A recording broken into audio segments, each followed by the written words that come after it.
بیٹھ کے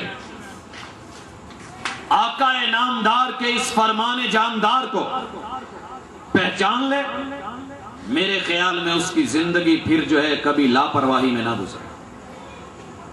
بھائیو، یہ اتنا ہولناک پیغام ہے۔ آقا علیہ الصلوۃ والسلام فرماتے ہیں، لوگوں یہ سننے سے پہلے ذہن صاف کر لیجئے، جھٹکا دیجئے ذہن کو۔ جو اکثر کہہ دیا جاتا ہے نا، بخاری کی روایت ہے کہ رسول اللہ صلی اللہ علیہ وسلم نے فرمایا میری امت شرک نہیں کرے گی۔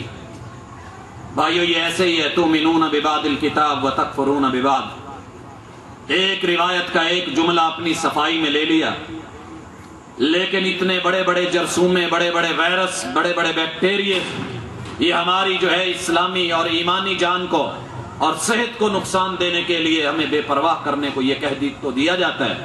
لیکن ادھر سنیں، کیا خیال ہے جہنم کا افتتاح اللہ نمرود سے کریں گے؟ جہنم کا افتتاح قارون سے ہونے والا ہے؟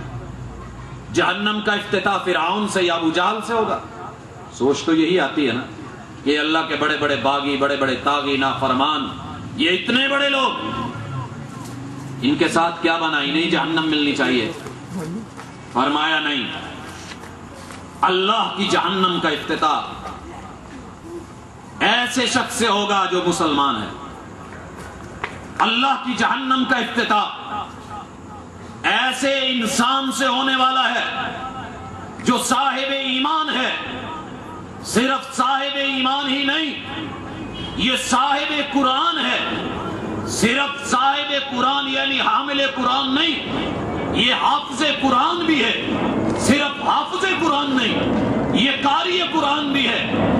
اور وہ قاری قرآن، وہ حافظ قرآن کے جس کے بارے میں آقا نامدار علیہ الصلوۃ والسلام نے کہا، لوگو خیرکم، پوری دنیا کے انسانوں میں اچھائی ڈھونڈی جائے، بھلائی ڈھونڈی جائے، سپرلیٹو ڈگری لگائی افعال التفضیل کی محمد رسول اللہ صلی اللہ علیہ وسلم نے۔ سب سے زیادہ اگر خیر کسی فرد میں، کسی انسان میں، کسی جان میں، میرے کسی امتی میں، دنیا کے اندر کسی جو ہے یہ شخص میں ملے گی، خیرکم من تعلم القرآن وعلمہ، یہ اس میں ہوگی کہ جو قرآن پہلے اس نے سیکھا اور پھر اس نے سکھایا۔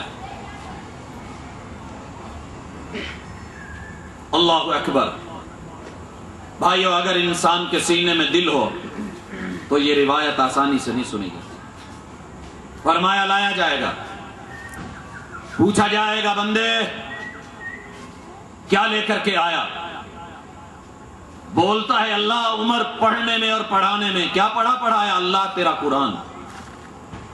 اور آپ لوگ رمضان میں یہ روایت بھی سنتے ہیں کہ قیامت کے دن یہ قرآن آئے گا اور کیا کہے گا؟ یا رب انی منعتہ النوم باللیل فشفینی فیہ، اللہ میں نے اسے رات کو سونے نہیں دیا تھا، قیام کروایا تھا، یہ پڑھا تھا، اس نے مجھے تلاوتیں کی تھی، اللہ میں سفارشی بن کے آیا ہوں۔ آقا فرماتے ہیں فیشفعانی، روزہ اور یہ آئیں گے، اللہ ان وکیلوں کی وکالت کو اور ان کی سفارش کو قبول کرے گا۔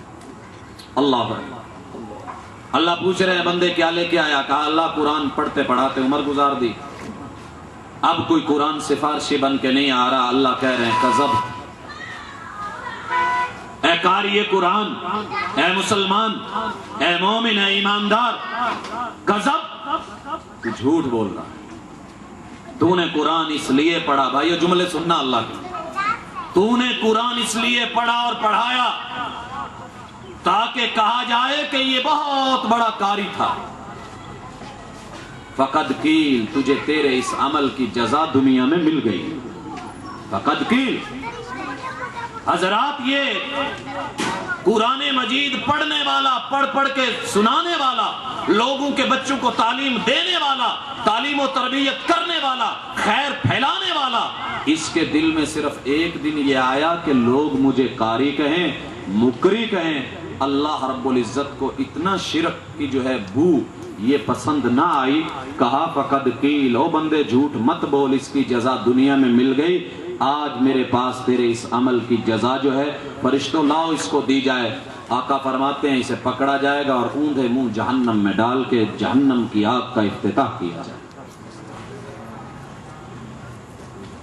بھائیو، دوسرا شخص مجاہد ہے، تیسرا غنی ہے، سخی ہے، رمضان المبارک میں سخاوت کے دروازے کھلتے ہیں، یہ دینے والا بہت دیا، اللہ کے راستے میں یتیموں کو، غریبوں کو، بیواؤں کو دیا اللہ کے لیے، اسلام سمجھ کے، ایمان سمجھ کے، لیکن یہ شرک اصغر ابھی معمولی سی میں آئی، اللہ نے پوچھ لیا کیا لے کے آیا، کہا اللہ جو کچھ جیب میں تھا، پاکٹ سے پیسہ نکالنا بڑا مشکل، میں نے سب تیرے راستے میں لوٹا دیا۔ اللہ کہیں گے کذبت، جھوٹ بولا، تو نے تو اس لیے کیا تھا لوگ تجھے سخی اور جواد بولیں، تیرے لیے آج میرے پاس کوئی جزا نہیں سوائے جہنم کے، اٹھایا جائے گا اور اس میں ڈال دیا جائے گا۔ تیسرا غازی اور مجاہد، ہاں بندے کیا لے کے آیا، اللہ سب سے مشکل کام کانٹا چبھے تو سی ہوتی تھی، میں اپنی گردن کو ہتھیلی پہ رکھ کے کٹوا کے تیرے لیے لیتے۔ اللہ کہیں گے نہیں، جھوٹا، جھوٹ بول رہا ہے، تو اس لیے یہ کام کیا، لڑا شجاعت سے، بہادری سے، تیرے دل میں یہ شین رے کاف کا وائرس موجود، تو نے اسے نہیں ہٹایا، علاج نہیں کیا، اور اس کے خلاف دفاعی قوت مضبوط نہیں کی، تو نے تو اس لیے لڑائی کی، جہاد کیا کہ لوگ تجھ کو کہیں کہ بڑا بہادر تھا، فقد قیل، وہ تو دنیا والوں نے کہہ دیا، آج تیرے لیے میرے پاس جہنم کے علاوہ کچھ نہیں، اٹھایا جائے گا اور جہنم۔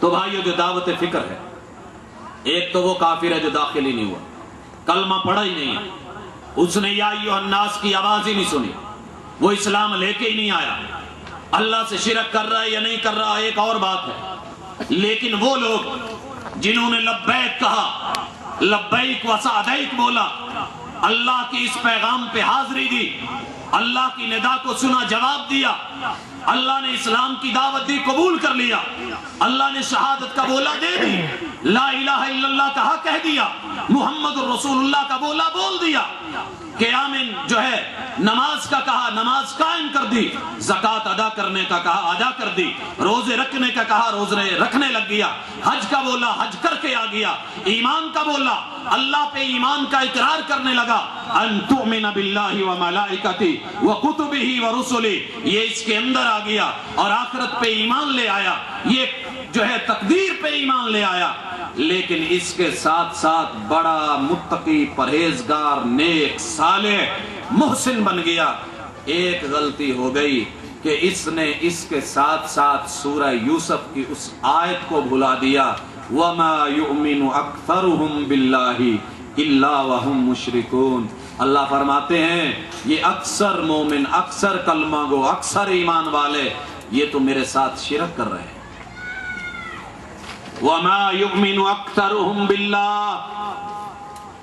بھائیو آج ہمارا سبق، آج کا درس کتاب اللہ، اس کی آیت سورہ یوسف پڑھنے کے قابل، محبوب علیہ السلام کو اللہ کہتے ہیں محبوب تیری امت کے لوگ، وَمَا يُؤْمِنُ أَكْثَرُهُمْ بِاللَّهِ۔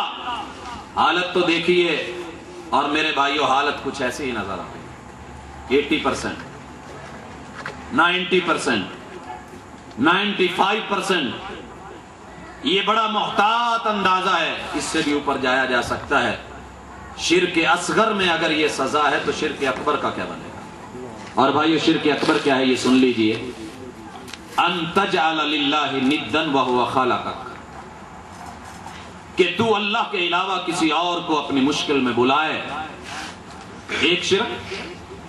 اور اسی طرح یہ سر جس ذات نے بنایا ہے، یہ دھڑ جس ذات نے آپ کو اس سے نوازا ہے، اس سر کو، اس دھڑ کو اس ایک اللہ کے در کے علاوہ کسی اور کے در پہ جھکانا، یہ بھی شرک اکبر ہے۔